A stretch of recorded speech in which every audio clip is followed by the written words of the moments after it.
Hey guys, thank you for joining me on this first Junior Church Connection. We're going to be doing this Junior Church Connection twice a week. We're going to be doing it on Tuesdays and Thursdays.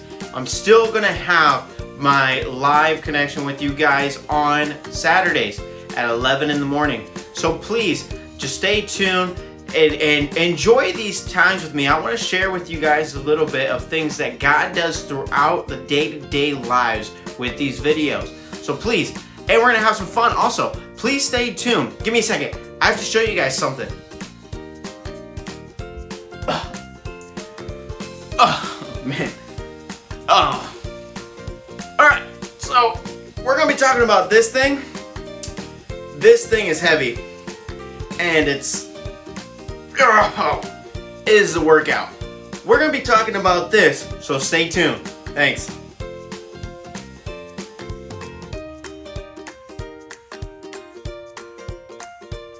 Alright, so what we're going to be doing today is we are going to get fit. I want to be strong, okay? So I had to call the best person I know that does a whole bunch of workouts throughout the day, and that is my wife. I'm gonna have my wife come in and help me out. Hey, there she is. So we are going to do some exercises that she does throughout the day, and we're gonna exercise our bodies and become strong. Okay, so I'm gonna follow her. As you guys know, I don't know what I'm doing. He's not fit. I don't know what I'm doing. So I have to get ready, and we'll get this going. You ready? You get your stuff ready to go. I'm gonna put my headband up. Yeah. No? Okay. All right. So show us some exercises that you do. We're gonna get a dumbbell, okay? Okay, dumbbell.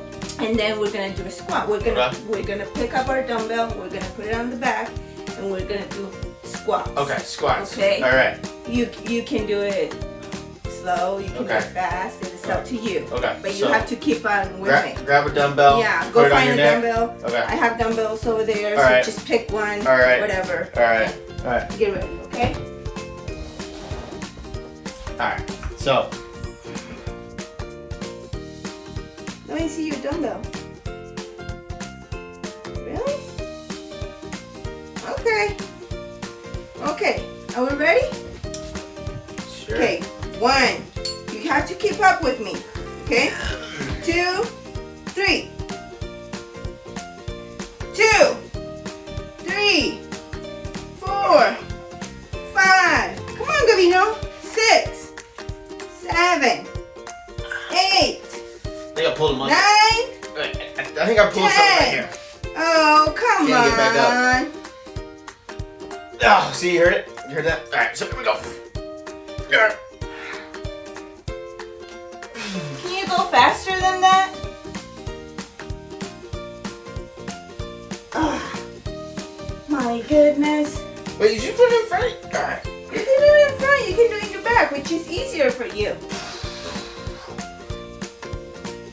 Oh, come on. Yeah, show off. Faster, Gavino. Faster. I'm tired already. Like you don't know. Yeah. All right. Are we good to get a drink now?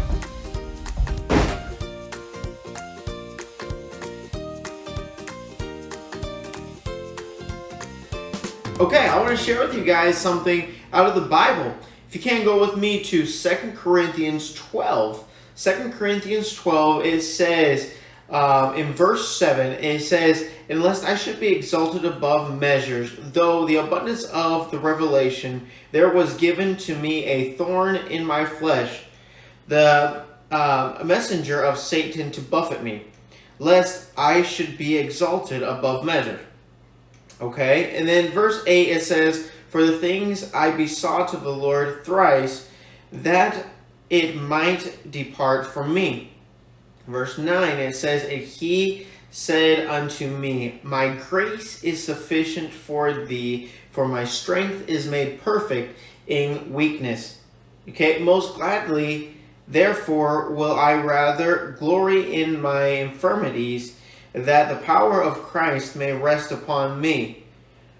I want to look at verse 10. It says, "Therefore I take pleasure in infirmities, in reproach, in necessities, in persecutions, in distress for Christ's sake. For when I am weak, then am I strong."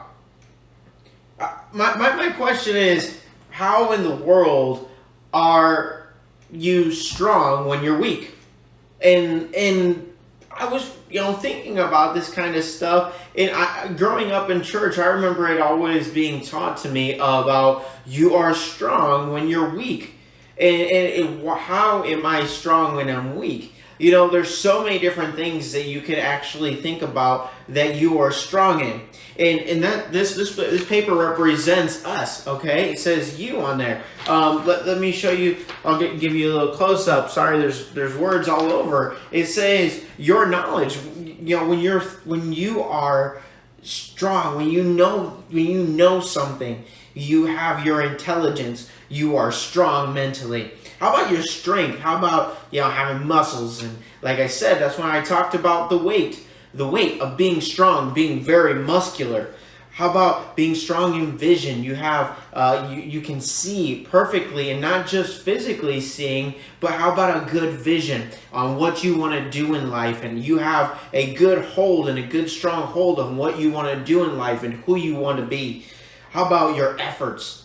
Putting forth your efforts and saying, I did this. This is my product. I did this. That's good. How about your understanding? Knowing things above understanding people and being able to catch on to things so quick. That is awesome. That's a good strength. How about your body? How about your confidence? So many different things. Your connections, your ego, your communications. How about your own wisdom? You think that you know everything. Honestly and truthfully, let's be honest, not everybody knows everything. But we have that mindset that we are very strong with wisdom, all right? How about your personality, or how about your ideas, your loyalty, your respect? How about you're strong because you are the man, you are the person, and nobody can do anything without you, all right? How about your good looks? I don't have that blessing, but hey, most people, that could be a strength for them, that puts them up on a pedestal and makes them feel good. All right, but how about your good works? That's probably a big one for us. We literally have so much in life that are strengths, that are something that says he is a strong person. He is a person that is very strong mentally, physically, emotionally, so much. And that's what people qualify as being strong. And that equals, what does it sound there? You. It equals you. You're strong. But, these right here, these pillars represent life. Okay, so I have 2 cups here. That represents life on everything that is in life. Everybody has 2 cups. Basically, this is for a balance in life. You have these 2 cups. Everybody gets these in life. And then you put all your strengths, what you add up to, your vision, your understanding, your strength, your physical body, and things like that, and your knowledge. And then you have this box, and this box represents your problems. Okay? So when the problems come your way, and they come up and they get on top of you and on top of life, look what happens. What happens? It takes you down. See, that's the thing in life, is that your problems, if you're going off of your own strength, it's going to take you out. It's going to hurt you. But why does God say, or Paul say, for when I'm weak, I am strong? See, the thing is that when we are weak in ourselves, and we realize that we are weak, because look, let's do that again. When problems come, we actually see how strong we are. It just takes us out. It removes us from the picture. Life still stands. Life still keeps on going. But look, the problem takes us out as a person. So the thing is that we shouldn't be relying on our strengths. We should be relying on God's strengths. And you know what? I have another little list up here about what God's strengths and what He teaches us, what the Bible teaches us we should be doing.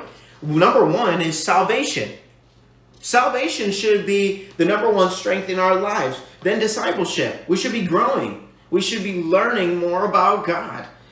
And then talking to God, which we also know is also named prayer. We should be communicating with God. Then God should be talking to us.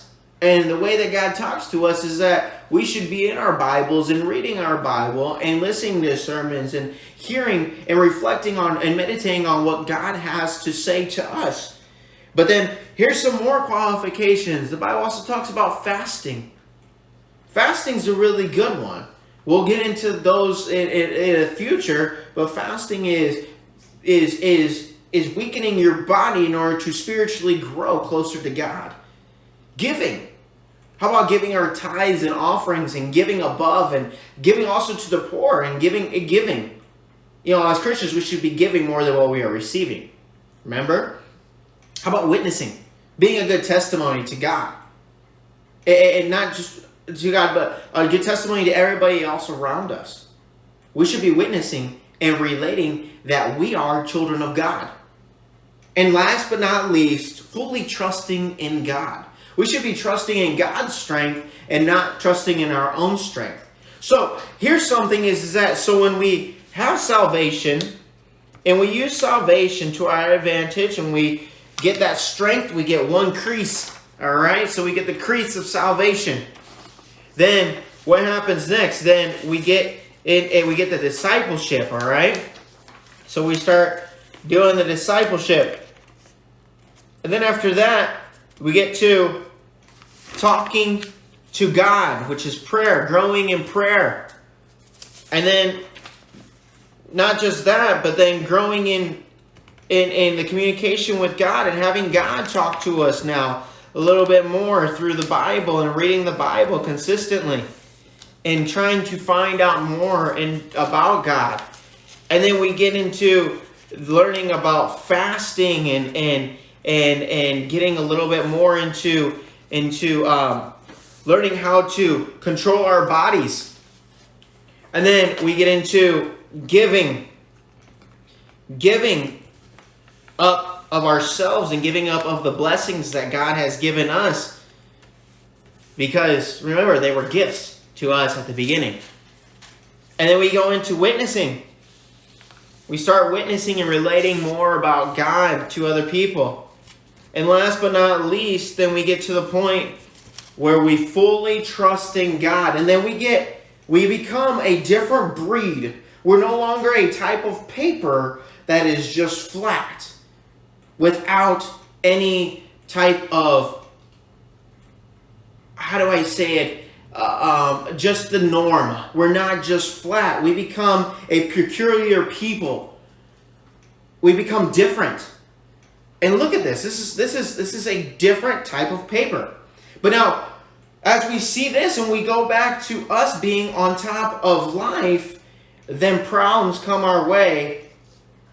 And look at this. If I can actually do this. Problems come and they set themselves on top of us. And we're in life. Problems no longer become an issue. Problems are now God's problem. And God takes care of it. That's where we become strong. Because we depend on God instead of depending on ourselves.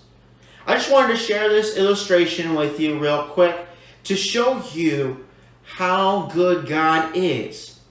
Don't rely on your own strength. God wants you to rely on His strength. And then you will be strong.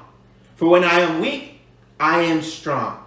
So once you become weak in yourself, in your physical self, in your physical efforts, in your physical strength, in what you think or what everybody tells you that makes you a strong person, you put that off to the side and say, I am nobody. I am somebody through Christ. That makes you strong.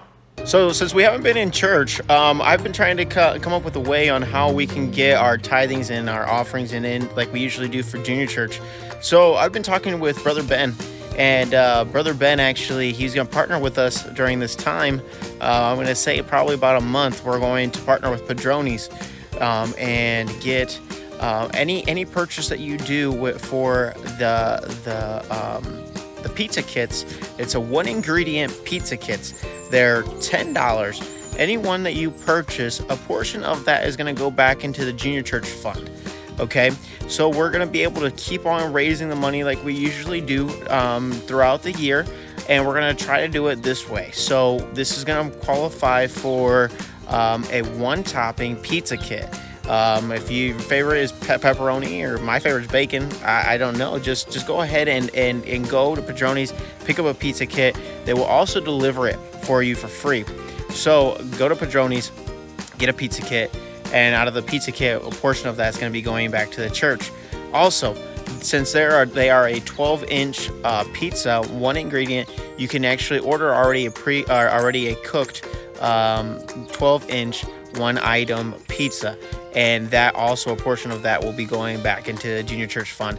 You just have to mention to them when you go into the Padroni's in Findlay, you have to mention that you are doing it for a junior church, Cornerstone Junior Church. They already have everything set up, everything's ready to go, so just mention that to them.